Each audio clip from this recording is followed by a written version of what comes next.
நான் இந்த வீடியோவை உங்களோட ஷேர் பண்ணிக்கிறதுல ரொம்ப ரொம்ப ஹாப்பியாக இருக்கேன். நம்ம போட்ட வேர்க்கடலை செடி எப்படி முளைச்சி வந்திருக்கு, அது நம்ம என்ன செஞ்சோங்கிறது தான் நம்மளோட இந்த வீடியோ. சொட்டு நீர் பாசனத்தில் தான் நம்ம வெள்ளாமை எடுக்கிறோம். அதை நான் ஆல்ரெடி உங்களுக்கு சொல்லியிருக்கேன். இது 27வது நாளோட செடி வளர்ச்சி.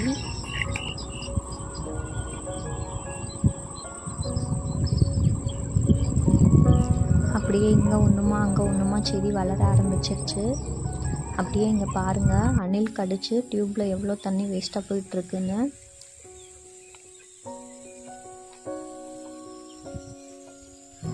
நான் இதை முதல் களை எடுக்கிறதுக்கு முன்னாடியே இதை எடுத்தேங்க. இதில் பாருங்கள், அப்படியே வெள்ளை பூ பூத்த மாதிரி அங்கங்கே செடி ரொம்ப அதிகமாக களை வளர்ந்துருக்கு. அப்படியே கோரப்புல்லும் இதில் நிறையாவே இருக்குது. இந்த இடத்துல பார்த்தீங்கன்னா தெரியும், செடி அந்த இடத்துல மட்டும் தண்ணி பாயவே இல்லை. இதை நாம் பார்க்கும்போது நம்ம தான் பக்கத்தில் எடுத்து போடணும், அப்போ தான் அந்த இடம்லாம் செடிக்கு தண்ணி போகும்.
இதுக்கப்புறம் பார்த்தீங்கன்னா 33வது நாள் களை எடுத்த பின்னாடி G7 ரகம் செடி நல்லாவே முளைச்சி வந்துச்சு. ஆனால் 3 பருப்பு ரகம் செடி நல்லாவே வரல. அங்கங்கே நிறையா செடி முளைக்கவே இல்லை. 4 பாகத்தில் 3 பாகம் நம்ம G7 ரகம் தான் போட்டிருந்தோம். ஒரு பாகம் மட்டும் 3 பருப்பு ரகம் போட்டிருந்தோம்.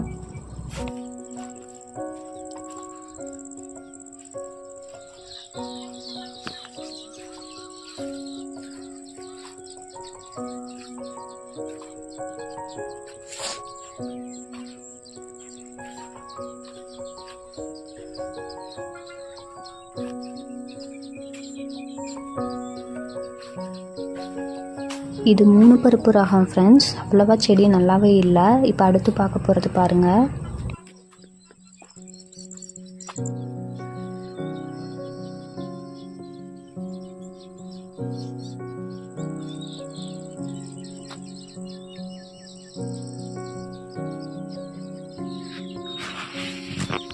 இதுக்கடுத்து பார்க்குறது எல்லாமே G7 ரகம். இது எல்லாமே ஓரளவுக்கு முளைச்சி வந்திருந்தது.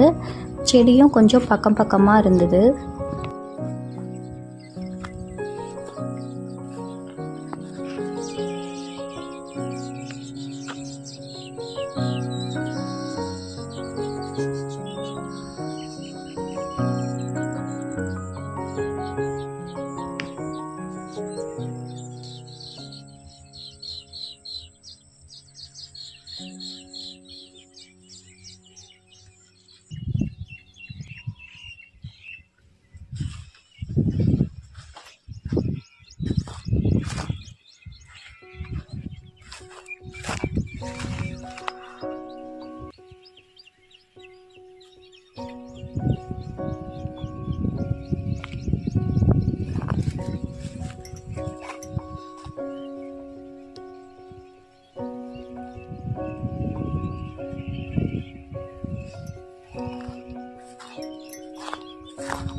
அடுத்ததாக பாருங்கள், நம்ம செடியோட 50வது நாளை பார்த்துட்ருக்கோம்.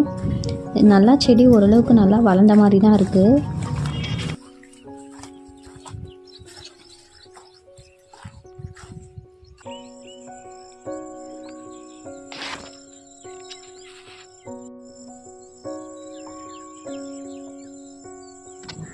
அடுத்ததாக நம்ம இப்போ 100வது நாள் செடியை பார்த்துட்ருக்கோம். அப்படியே காலையில் நேரம் செடியை பார்க்க ரொம்ப ரம்மியமாகவும் கண்ணுக்கு குளிர்ச்சியாகவும் அழகாக இருக்குது.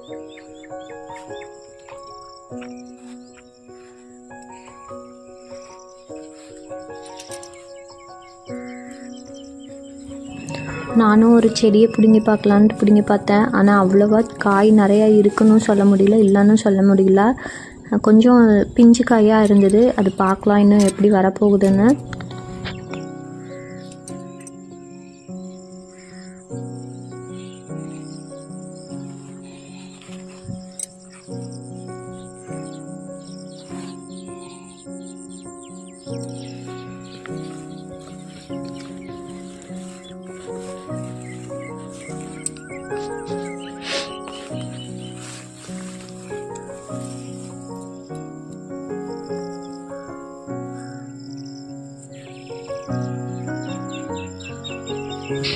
காய் ரொம்ப கம்மியாக தான் இருக்குது. செடியில் நிறைய காய் பிடிச்சிருக்கு அப்படின்லாம் சொல்ல முடியல, ஓரளவுக்கு இருக்குது.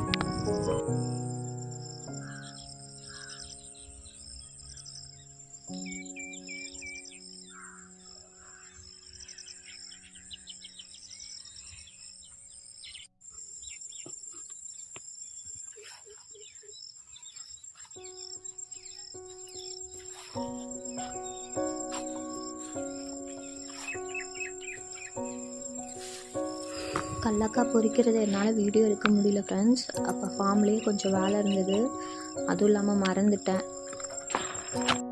1 கிலோ பறிக்கிறதுக்கு 9 ரூபான்னு கொடுத்தோம்.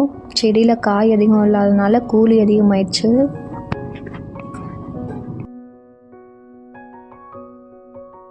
G7 ரகத்தில் 10 மூட்டை வீட்டுக்கு எடுத்து வச்சாச்சு. அடுத்த போகத்துக்கு 3 கருப்பு காய் மட்டும் 700 கிலோ வந்துச்சு. அதில் 400 கிலோ விற்றுட்டோம். 1 கிலோ 40 ரூபான்னு பச்சை கடலக்காயாக விற்றாச்சு.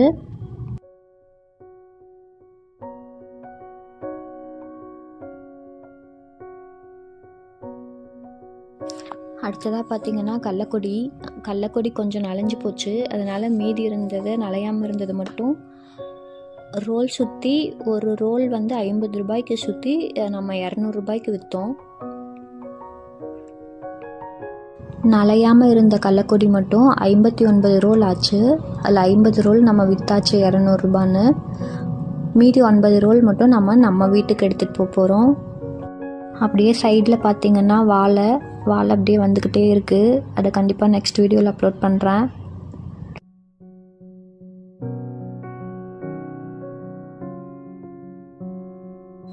ரோல் எப்படி சுற்றுவாங்கன்னா மிஷினில் தான். அது இந்த மாதிரி நரம்பு மாதிரி போட்டு அப்படியே அதுவே சுற்றி கொடுத்துரும் நமக்கு.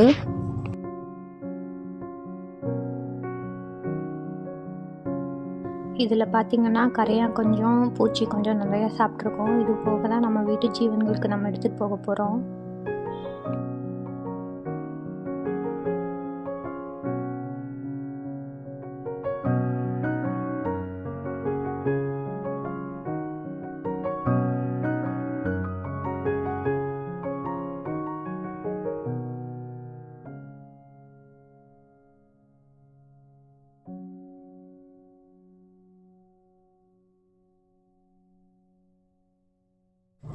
ஒன்பது ரோல் தானே அப்படின்னு சொல்லிட்டு அப்படியே ரொட்டேட்டர் மேலேயே வச்சு நாங்கள் வீட்டுக்கு எடுத்துகிட்டு போயிட்டோம்.